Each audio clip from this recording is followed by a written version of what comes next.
Gims a même balancé qu'il avait des esclaves. On monte dans sa chambre, des esclaves par terre en train de travailler.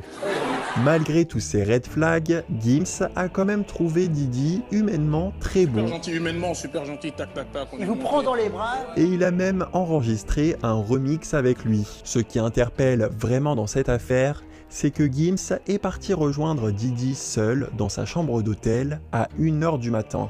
J'étais seul parce que c'était à 1h du matin. Ça s'est joué.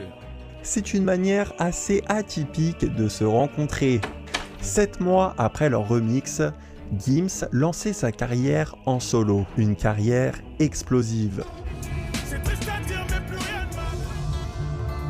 Elle répondait au nom de Bella. Mais comme jamais.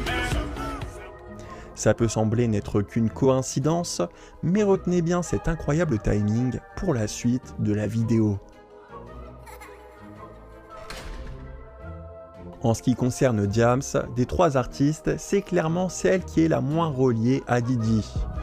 Elle est a priori partie à une seule de ses soirées qu'il a organisées à Saint-Tropez en 2007. C'était la période où elle était en train de briser tous les records.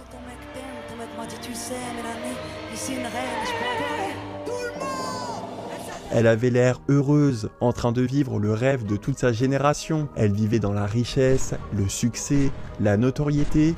Et pourtant, 4 mois après cette soirée, Diams se faisait transférer dans un hôpital psychiatrique. Ouais, c'est vrai, j'ai fait un tour chez les pointes, là où le bonheur se trouve, dans des cachetons ou des seringues. Elle a ensuite quitté définitivement la musique pour se consacrer dans un cheminement spirituel qui lui a valu un grand lynchage médiatique. La cuisine, la couscoussière, tout le tralala. Moi, quand je vois ça, ça me terrorise, c'est terrifiant. Mais le voile, mais regardez-là. Son changement, c'est-à-dire que c'était la fille quand même libérée qui venait de banlieue. Très triste de la voir ainsi transmettre un message à une génération. Quel triste double message. Avant son départ, Diams a balancé toutes ses vérités sur l'industrie, Dans les coulisses, ça sent la cour. en se considérant d'ailleurs comme une traître qui a infiltré le système. Considère-moi comme une traître, j'ai infiltré le système. Je prends le risque de m'éloigner de ce bis. Ouais. On va revenir sur toutes ces déclarations plus tard. Diams s'est donc tout juste infiltré dans une des soirées de Diddy, là où Gims et surtout Booba étaient quand même assez proches du producteur américain. Ces 3 artistes ont donc eu l'occasion de voir Diddy pendant les sombres soirées qui intriguent aujourd'hui la terre entière.